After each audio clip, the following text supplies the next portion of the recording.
혹시 올해 표가 뭔지를 기억하시나요? 예, 올해 표는 진정한 사귐, 진정한 공동체입니다. 진정한 사귐을 위해서 가장 필요한 것이 무엇일까요? 많은 것이 있겠지만 다른 사람을 진심으로 이해하고 공감하는 것입니다. 그럴 때 우리는 진정한 사귐을 회복하고 진정한 공동체로 회복할 수 있습니다. 이런 측면에서요, 정말 긍휼히 여기는 사람은 정말로 복받은 사람입니다. 왜 그럴까요? 정말 긍휼히 여기는 마음이 있는 그런 사람이 진정한 사귐을 회복할 수 있고 진정한 공동체를 세울 수 있기 때문입니다. 이 긍휼이라는 단어는요, 원래 라함이라는 단어에서 온 것입니다. 이 라함은요, 같은 엄마의 뱃속에서 나온 자식에 대한 감정을 의미합니다. 이사야 49장 15절에는 이러한 하나님의 사랑을 잘 보여주고 있는데요, 우리 다 같이 한번 읽어볼까요? 시작. 어머니가 어찌 제 젖먹이를 잊겠으며 제 태어서 낳은 아들을 어찌 긍휼히 여기지 않겠느냐. 비록 어머니가 자식을 잊는다 하여도 나는 절대로 너를 잊지 않겠다. 예. 우리가 다 아는 대로 엄마는 자신의 뱃속에서 난 자식을 잊을 수가 없죠. 제가 고등학교 때 저희 어머니가 막노동 일을 하셨습니다. 근데 어머니가 일을 하시면서도 늘 저를 생각하셨던 것 같아요. 그래서 제가 학교에 갔다 오면 늘 제 책상에는 구겨진 빵이 이렇게 놓여 있었습니다. 아마 어머니가 일을 하시면서 받은 간식을 먹지 않고 아들을 주겠다고 그렇게 가져오신 것 같습니다. 어머니의 사랑은 하나님 사랑의 그림자입니다. 우리는 어머니의 사랑을 통해서 하나님의 사랑을 알 수 있습니다. 자식을 잊지 못하는 그런 어머니처럼 우리 하나님도 우리를 절대로 잊을 수 없지요. 그 증거가 무엇입니까? 바로 예수 그리스도입니다. 우리를 잊을 수 없기 때문에, 우리를 내버려 둘 수 없기 때문에 우리를 구원하시기 위해서 이 땅에 예수님을 보내주셨습니다. 어쩌면 이 구원이라는 것은 하나님의 긍휼로 시작되었고 그리고 하나님의 긍휼로 완성이 되었다고 해도 과언이 아닙니다. 우리는 특별히 예수님의 사역 속에서 이러한 정말 그 하나님의 그 애절한 사랑을 우리가 잘 볼 수 있습니다. 마태복음 9장 35절에서 38절 말씀을 한번 볼까요? 한번 같이 한번 읽어보도록 하겠습니다. 시작. 예수께서 모든 도시와 마을에 두루다니사 그들의 회당에서 가르치시며 천국 복음을 전파하시며 모든 병과 모든 약한 것을 고치시니라. 무리를 보시고 불쌍히 여기시니 이는 그들이 목자 없는 양과 같이 고생하며 기진함이라. 이에 제자들에게 이르시되 추수할 것은 많되 일꾼이 적으니 그러므로 추수하는 주인에게 청하여 추수할 일꾼들을 보내어 주소서 하라 하시니라. 아멘. 여러분, 우리는 이 말씀에서 아주 중요한 사실을 알 수 있습니다. 예수님의 사역을 한마디로 요약을 하면요, 구원 사역이라고 할 수 있습니다. 이 가르치는 사역은요, 생각을 구원하는 것입니다. 고치는, 치유하는 사역은요, 육체를 구원하는 것이라고 할 수 있습니다. 복음을 전파하는 것은 영혼을 구원하는 것이라고 할 수 있습니다. 이 예수님의 구원 사역에서 정말 가장 중요한 것은 무엇일까요? 바로 무리를 보시고 불쌍히 여기시니. 예수님은요, 육체의 질병 가운데 있는 사람들을 볼 때마다 긍휼히 여기시고 불쌍히 여기셨습니다. 정말 하나님을 알지 못하는 영혼을 볼 때마다 우리 주님은 불쌍히 여기시고 긍휼히 여기셨습니다. 그렇기 때문에 그들을 가르치고 그들을 고치고 그들을 구원할 수 있었던 것입니다. 저는 우리에게도 정말 예수님의 이 마음, 영혼을 향한 그러한 주님의 마음이 있기를 간절히 기도합니다. 왜 그렇습니까? 우리에게 이런 주님의 마음, 이 긍휼의 마음이 있어야 우리가 온전히 사람을 살릴 수 있기 때문입니다. 반대로요, 우리에게 이런 긍휼의 마음이 없고 다른 사람을 판단하고 비난하게 되면 자칫하면 우리는 사람을 죽일 수도 있습니다. 여러분, 혹시 1990년대 후반에 대한민국을 뒤흔들었던 탈옥수를 기억하십니까? 네, 신창훈입니다. 네. 그는요, 이 신창훈은요, 국민학교 5학년 때 정말 지독하게 가난했습니다. 어머니는 간암으로 일찍 세상을 떠났습니다. 게다가 아버지는 도박에 빠져서 정말 흥청망청 그렇게 세상을 보냈습니다. 이것이 다가 아닙니다. 새엄마가 있었는데요, 새엄마는 이 신창훈을 심하게 차별을 했습니다. 그러던 중에 국민학교 5학년 때 선생님으로부터 심한 모욕을 받게 됩니다. 이 XX야, 돈도 안 가져왔는데 뭐하러 학교에 와? 빨리 꺼져. 당시는 옛날에는요, 학교에 수업료 월사금을 냈거든요. 이 신창훈은 너무 가난해서 이 월사금을 낼 수 없었던 것입니다. 그래서 선생님에게 심한 모욕을 받고 쫓겨나게 된 것이죠. 신창훈은 이렇게 고백을 합니다. 그때 내 마음속에서 악마가 태어났다. 저는 그런 생각을 해봅니다. 만약에 그 초등학교 그 선생님이 조금이라도 그 신창훈의 그 상황을 좀 이해하고 함께 마음을 아파하면서 조금만 도와줬다면 어땠을까? 만약에 그때 그 신창훈을 이해하고 도와주었다면 신창훈과 같은 그러한 악마는 태어나지 않았으니까 그런 생각을 해보게 됩니다. 모욕과 비난이 신창훈을 죽였던 것이고 신창훈을 악마로 만들게 된 것이죠. 어떤 목사님이 그의 페이스북에다 이렇게 고백을 했습니다. 정말 죽을 것 같아 말씀이 들려지지 않고 기도가 되지 않을 때가 있었습니다.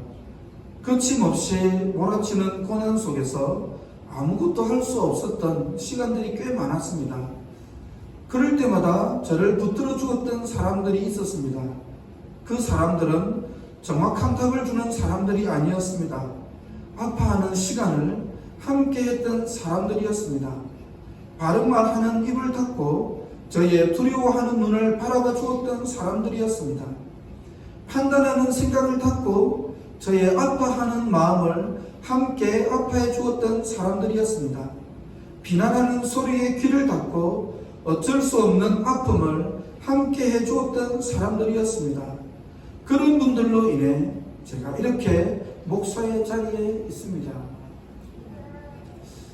우리는 종종 그런 유혹에 빠지게 됩니다. 다른 사람을 이해하기보다는 바른 말을 하고 싶고 충고를 하고 싶은 그러한 충동이 드는 때가 있습니다. 물론 우리가 때로는 다른 사람들에게 조언을 하고 또 다른 사람들을 바른 길로 인도하는 거 필요합니다. 하지만 여러분, 충고는 종종 독이 되는 경우가 많습니다. 우리가 충고를 하기 전에 늘 기억해야 되는 것이 있습니다. 먼저 상대방을 이해하고 공감하는 것입니다. 바른 말보다는 상대방을 사랑하는 마음이 우선이라는 것을 우리가 기억해야 됩니다. 여러분, 성공하는 사람들의 7가지 습관이라는 책을 혹시 읽어보셨습니까? 그 책에는 이런 내용이 나옵니다. 하루는 스티븐 코비가 아침에 기차를 타게 되었습니다. 어느 역에서 기차가 정차하자 한 남자가 어린아이 3명을 데리고 타게 됩니다. 그런데 이 아이들이 무섭게 소리를 피우면서 이렇게 그 기차를 정말 기차 안을 소란스럽게 만들었습니다. 막 큰 소리로 떠들고 돌아다니고 뛰어다니고, 또 어떤 때는 아이들하고 막 싸우기도 하고, 한 아이가 막 앉아서 울기도 했습니다. 그런데 그 아버지처럼 보이는 그 한 남자는 전혀 이 아이들에게 신경을 쓰지 않았습니다. 전혀 관심이 없었습니다. 스티븐은요, 정말 뻔뻔하고 한심한 사람이라고 그렇게 생각했습니다. 도대체 무슨 아버지가 저렇단 말인가? 아이들이 저렇게 기차 안에서 소란을 피우고 떠드는데 저 아이들을 제지시키려고 하지 않고 너무 답답하고 너무 뻔뻔하다고 그렇게 생각을 했습니다. 스티븐은요, 더 이상 도저히 참을 수가 없어서 그 남자에게 다가갔습니다. 그리고 그 남자에게 아이들을 좀 조용히 시켜달라고 그렇게 말을 했습니다. 스티븐의 말에 고개를 떨구었던 그 남자는 고개를 들었습니다. 그리고 눈물을 글썽이면서 스티븐에게 이렇게 말했습니다. 방금 아이들의 엄마가 죽었다는 연락을 받고 갖고 있는 중입니다. 스티븐의 한한 마음은 미안한 마음으로 바뀌었습니다. 그 남자와 아이들을 도와주려는 마음이 생겨나기 시작했습니다.